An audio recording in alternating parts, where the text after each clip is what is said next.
તો રામ રામ મિત્રો, હું સૌ ભોકોન મારા મિની વ્લોગમાં તમારું સ્વાગત છે. દરરોજનું ઘડે ઉપડી જાય પાછા કારખાના બાજુ, એટલે કારખાનું ખોલવાનો વારો આપણો જતો, એટલે ખોલી નાખ્યું કારખાનું. દરરોજનું ઘડે આપણું એક જ કામ હોય, કારખાનામાં આવીને સીધું પાડી દેવાનું ટાટર. એક લોટ ને પટા મારીને દઈ દીધો પાછો શેઠને. મેં એક લોટ આપ્યો ને શેઠે બીજા 3 લોટ આપી દીધા. કે આને બેહેર દીધી, એટલે આપણે કઈ નાટ ન પડે, બેહેર દીધા. પછી ટેબલ કાપવાનો લોટ આપી દીધો, એટલે મેળા આપણે ટેબલ કાપવા. એક લોટ ને ટેબલ કાપીને આપી દીધો ને બીજો લોટ આપી દીધો કે આને ટેબલ કાપી નાખો. એ લોટ આપ્યો એટલે 3 લોટ આપી દીધો કે આ 3 લોટ ને પટા મારી દો. 12:30 થઈ જાય મશીન ને પાડી દીધું ટાટર. કારખાના તાળું દઈને સીધા થઈ ગયા વાડી બાજુ હાલતા. વાડીયા ખાવાની કઈક અલગ જ મજા આવે.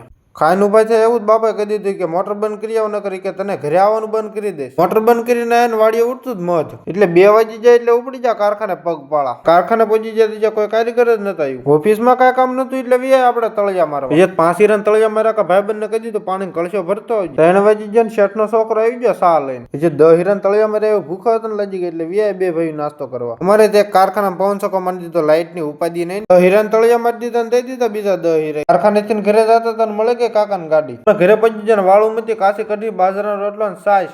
એમાં ઘરના મરસા હોય એટલે કાંક અલગ જ મજા આવે, પણ તીખા બહુ હતા હો. ભાઈબંધ નો ફોન આવ્યો, નીકળી જાય ગામમાં. ભાઈબંધુ બધા ભેગા થઈ ગયા ને બધા ભાઈબંધુ ભેગા થઈ એટલે કાંક હું ગાંડી જ થાય. ઘરે આવી જાય ને આ અમારો મિની વ્લોગ ગમ્યો હોય તો લાઈક શેર સબસ્ક્રાઇબ કરતા જજો. એટલે ભાગો.